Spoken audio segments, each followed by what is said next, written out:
Nah, ini saya dikirimin sama yang punya teman-temannya tadi pagi langsung di WA. Alhamdulillah baru semalam kulkasnya jadi, sudah ada sebagian yang beku es batunya. Nah, ini kurang dari 24 jam sudah ada yang beku.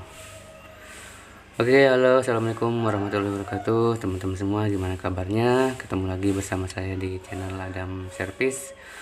Nah, hari ini saya ada servisan kulkas Polytron satu pintu.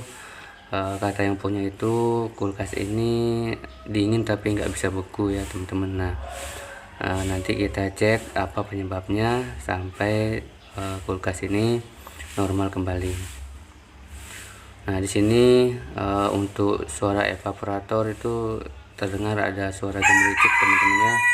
Nah, itu artinya dari pipa kapiler kulkas ini masih bagus ya, nggak ada kebuntuan. Nah, nanti kita akan periksa satu persatu ya teman-teman, ikuti terus videonya, semoga bermanfaat. Oke, untuk langkah pertama seperti biasa teman-teman, kita cek dulu ya untuk memastikan apakah kompresor ini dalam kondisi normal atau enggak teman-teman ya. Karena banyak penyebab kulkas itu tidak dingin, salah satunya itu ada di kompresornya, itu bisa jadi kompresornya macet teman-teman ya. Nah, di sini untuk kompresornya itu terindikasi running teman-teman ya dengan ampere 0,7. Nah,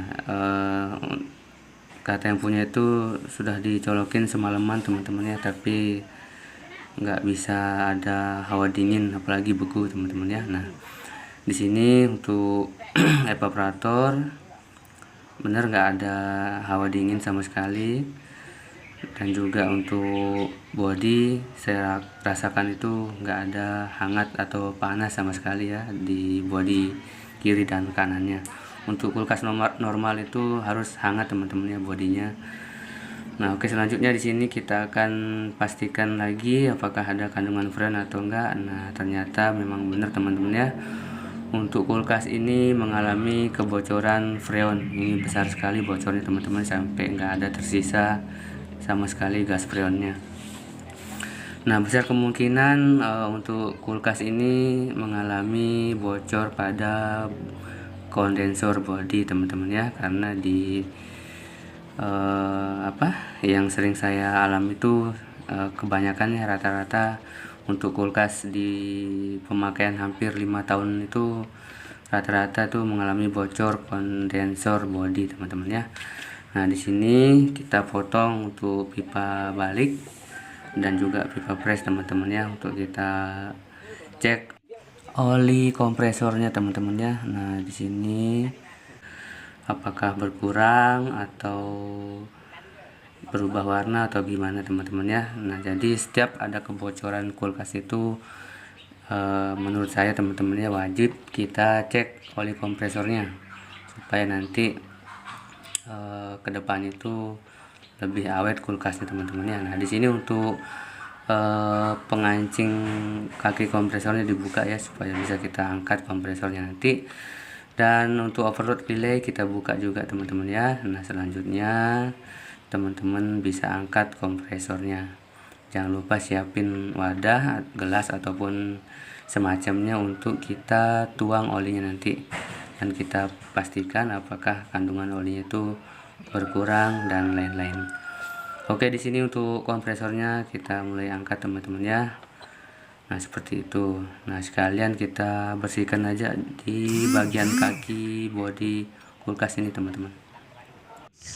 Kita bersihkan sampai bersih supaya nanti pada saat pemasangan kompresor itu debu-debu yang nempel ini enggak terhisap masuk teman-teman ya ke dalam kompresor.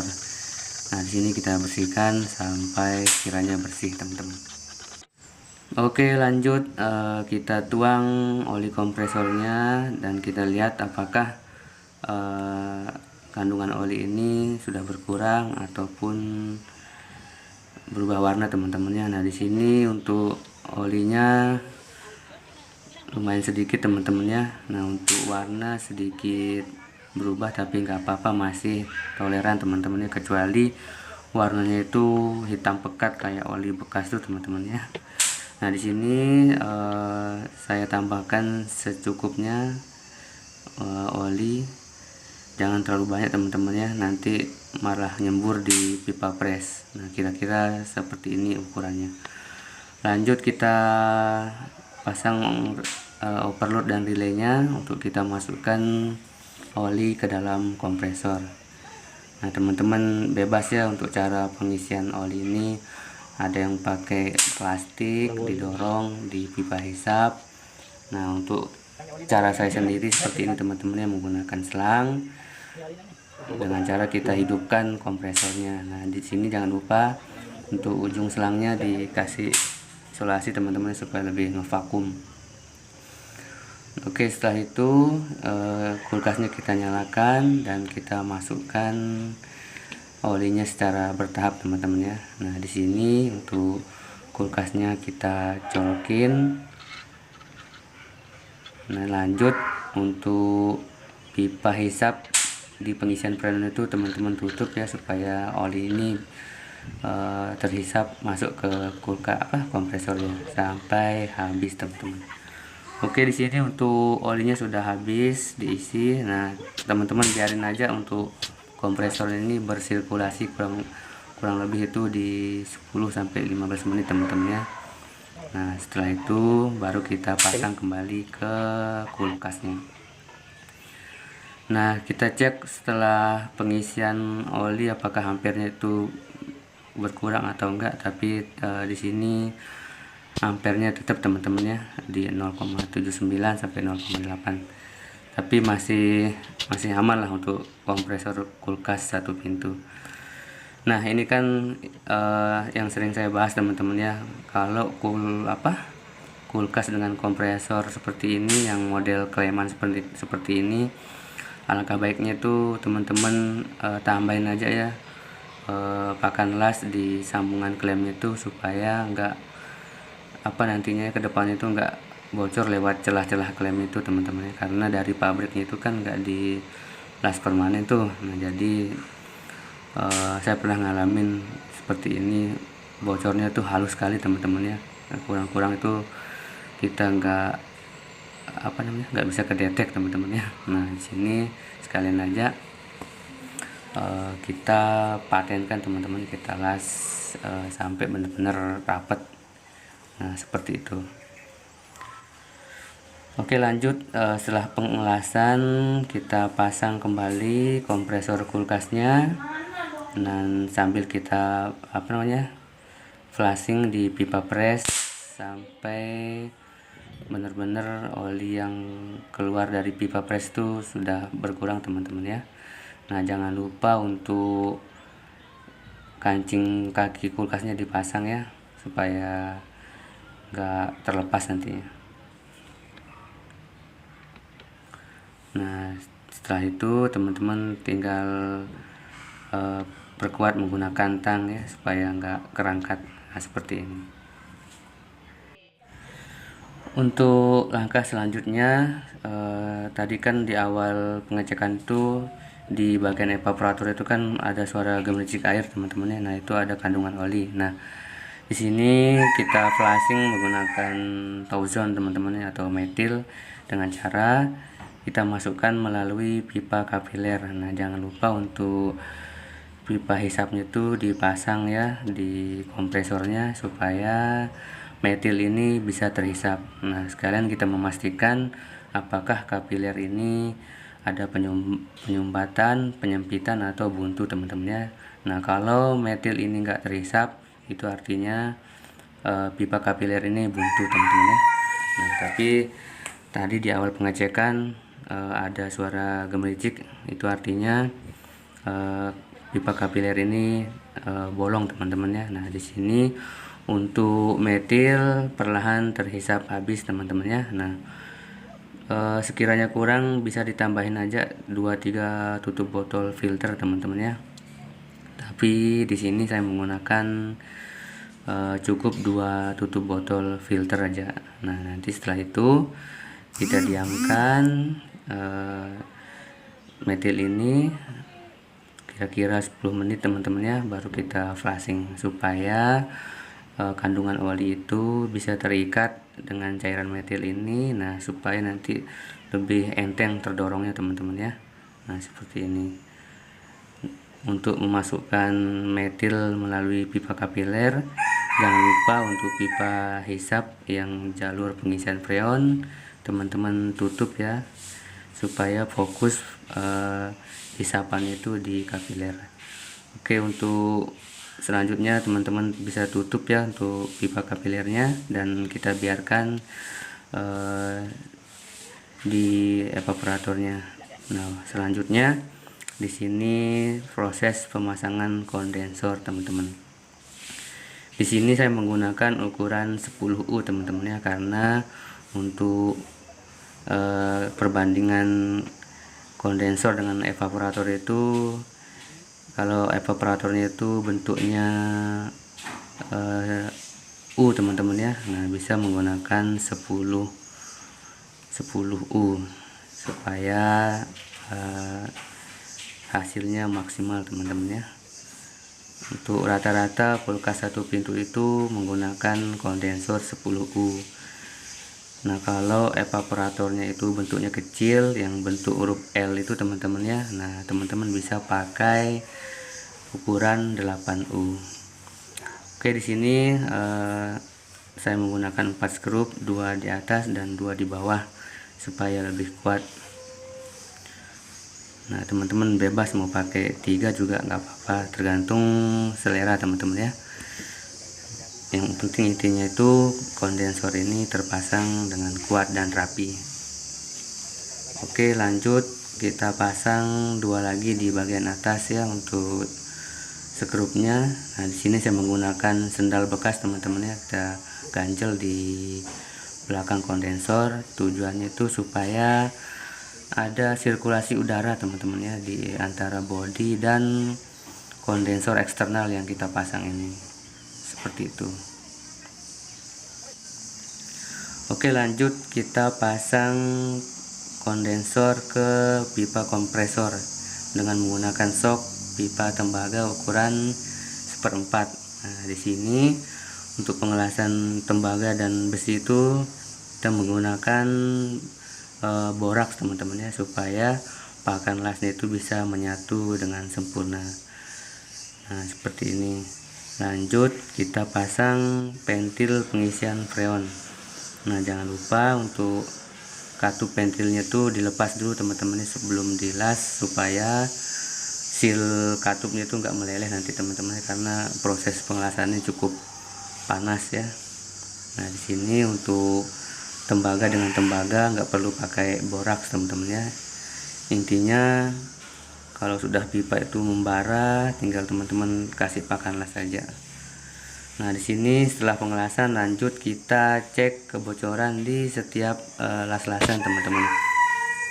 Sekiranya ada bocor ya teman-teman las kembali sampai benar-benar tidak ada kebocoran. Di sini saya menggunakan busa sabun. Alhamdulillah tidak ada kebocoran. Lanjut kita pemasangan filter teman-teman. Di sini saya menggunakan filter isi teman-teman ya, selalu menggunakan filter isi. Ada juga menggunakan filter kosong, yaitu tergantung teman-teman ya, menurutnya yang baik itu yang mana. Nah, di sini kita las filternya. Pipa tembaga ketemu besi, sekali lagi kita menggunakan boraks. Nah, di sini saya menggunakan boraks pasta teman-teman ya, boraks cair, karena menurut saya ini lebih mudah dalam pengelasan. Lanjut kita pasang pipa kapiler teman-teman ya. Sekali lagi seperti video-video saya sebelumnya, untuk pemasangan pipa kapiler ini tips dari saya tuh, teman-teman jangan pasang terlalu mentok ya ke dalam, menyentuh screennya tuh, di dalam tuh ada seperti saringan teman-teman ya, dan juga jangan terlalu ke bawah. Nah, bagusnya itu di tengah-tengah seperti ini teman-teman ya. Nah, lanjut teman-teman jepit pakai tang supaya settingan pipa kapiler itu yang sudah di setting tadi di posisi tengah-tengah nggak berubah nanti pada saat pengelasan. Lanjut kita las untuk pipa kapilernya. Di sini saya menggunakan filter isi yang 2 lubang ya teman-teman ya. Ada juga yang pakai 1 lubang, bebas tergantung teman-teman maunya yang mana. Nah, cuman kan enaknya yang pakai 2 lubang ini bisa kita flashing dan juga bisa menggunakan vacuum body nantinya teman-teman. Sekalian kita masukkan metil. Oke, di sini untuk pengelasan sudah selesai. Lanjut kulkasnya kita nyalakan. Nah, biarkan untuk hawa panas dari pengelasan tadi itu keluar lewat pipa kapiler yang pendek untuk flashing teman-teman ya. Nah, seperti itu. Nah, setelah sekiranya cukup, teman-teman tutup supaya tekanan itu fokus ke evaporator. Nah, sambilan kita flashing nanti teman-temannya dan cek kebocoran las-lasan kita apakah bocor atau enggak. Nah, tadi kan sudah kita masukkan metil teman-temannya. Nah, sambil kita flashing sambil kita cek kebocoran. Oke, di sini proses flashing evaporator sudah kita mulai lakukan langkah-langkah ini dengan cara pipa hisap atau pipa balik itu ditahan pakai tangan. Sekiranya sudah nggak kuat, teman-teman bisa lepas. Nah, supaya kandungan oli di dalam evaporator itu keluar semua teman-teman ya. Lakukan cara ini berulang-ulang sampai evaporator bersih. Nah, di sini sudah lumayan bersih ya evaporatornya. Selanjutnya nanti kita pasang untuk pipa hisapnya. Oke, di sini kita las untuk pipa hisap atau pipa balik dengan menggunakan sok ya teman-teman, 3/16 ukuran pipa 3/16. Nah, tembaga dengan tembaga, tidak perlu menggunakan boraks teman-teman ya, tinggal kita las menggunakan kawat las.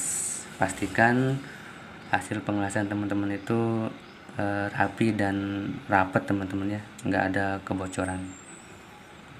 Intinya ya teman-teman mau aja ya latihan terus supaya bisa. Nah, di sini proses pemvakuman saya menggunakan alat vakum 1/4 PK teman-teman ya. Nah, biasanya saya itu lama vakumnya itu kurang lebih di 15-20 menit teman-teman ya. Nah, lanjut kita nyalakan mesin vakumnya dan keran manifold teman-teman buka ya supaya udara di dalam sistem kulkas ini terhisap semuanya teman-teman ya. Oke, setelah kurang lebih 20 menit jarum menunjukkan di angka 0 dan teman-teman bisa tutup keran manifold. Nah, tapi di sini ada yang enggak beres nih teman-teman ya. Jarum manifold ini cepat naik teman-teman ya. Sepertinya ini ada kebocoran. Besar sekali bocornya nih. Nah, teman-teman bisa lihat ya, yang tadinya 0 tiba-tiba jarum ini naik. Nah, itu tandanya bahwasanya ada kebocoran ya di dalam sistem kulkas ini. Dan ternyata setelah saya cek dengan yang punya kulkas, ternyata evaporatornya bocor teman-teman ya. Nah, di sini teman-teman bisa lihat tuh. Tapi bocornya itu bukan karena tertusuk benda tajam teman-teman ya, karena korosi. Kali ini saya salah analisa teman-teman ya.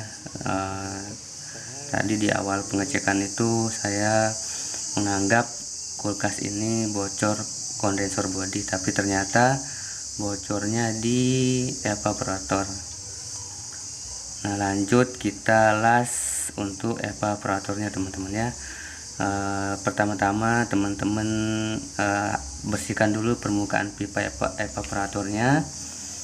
Setelah itu baru teman-teman kasih kawat las khusus evaporator teman-teman. Jadi seperti itu teman-temannya, yang namanya pekerjaan itu kesalahan-kesalahan kecil tuh wajar teman-teman ya, harus dihadapi.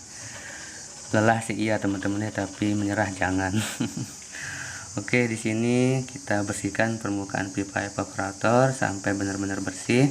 supaya nanti kawat lasnya itu bisa menempel teman-teman ya.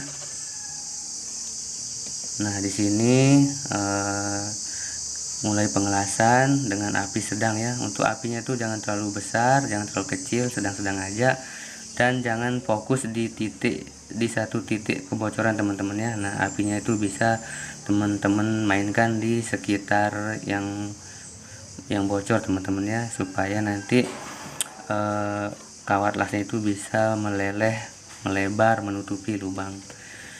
Nah ini dia untuk hasil las-lasan saya teman-teman ya. Untuk kawat las saya ini agak susah ya untuk menempelnya di evaporator, tapi nggak apa-apa, yang penting hasilnya itu rapat, gak bocor teman-teman ya. Nah ini sambil saya tekan untuk pipa hisapnya itu menggunakan selang manifold, sambil kita cek menggunakan busa sabun. Alhamdulillah sudah nggak ada kebocoran. Nah walaupun jelek tapi hasilnya ya nggak bocor teman-teman ya. Oke lanjut, setelah pemvakuman ulang di sini kita mulai pengisian freon teman-teman ya. Nah untuk selang warna kuning kita pasang ke kaleng freon. Selanjutnya teman-teman buka keran manifold warna merah untuk membuang udara dalam selang yang warna kuning teman-teman ya. Dan selanjutnya teman-teman buka keran manifold yang warna biru yang menuju ke kompresor kulkas. Nah teman-teman biarin sampai tekanannya itu stabil kurang lebih di 50 psi teman-teman ya. Nah di sini insya Allah sambil teman-teman cek kebocoran di setiap las-lasan teman-teman ya. Sekiranya sudah mentok tekanannya, teman-teman bisa tutup kembali keran manifold yang warna biru. Selanjutnya nanti kita colokin kulkasnya. Nah di sini saya siapkan tang ampere. Lanjut kita nyalakan kulkasnya. Nah di sini jarum manifold akan turun, itu tandanya gas freon yang kita masukkan tadi itu terhisap dan didorong oleh kompresor teman-teman ya. Nah biarin aja proses sirkulasi freon ini berjalan teman-teman ya, sambil kita amati jarum manifoldnya. Itu kalau nggak ada kebuntuan itu jarum manifold itu stabil di angka 0 teman-teman ya. Kalau di bawah 0 sampai di angka 30 berarti itu ada kebuntuan teman-teman. Nah di sini saya rasakan untuk pipa pres, filter dan kondensor sudah mulai hangat. Nah kalau sudah begini teman-teman boleh isi lagi freonnya secara perlahan ya, sedikit demi sedikit. Nah ulangi langkah seperti ini sampai benar-benar sirkulasinya lancar ya. Nah di sini untuk tekanan sudah di 10 psi dengan ampere 0,82. Nah ini masih aman teman-teman ya, masih toleran lah. Nah di sini untuk suhu di dalam evaporator sudah minus 7,3 derajat celcius terus turun. Nah kita lihat kondisi evaporatornya sudah, alhamdulillah sudah terbentuk bunga es teman-teman ya. Nah seperti itu. Nah di sini sudah ada terbentuk bunga es teman-teman. Oke jadi seperti itu teman-teman ya, cukup sampai di sini dulu. Sampai jumpa di video-video selanjutnya. Jangan lupa like, komen, dan subscribe. Sehat, berkah, berlimpah untuk kita semua. Amin ya robbal alamin. Assalamualaikum warahmatullahi wabarakatuh.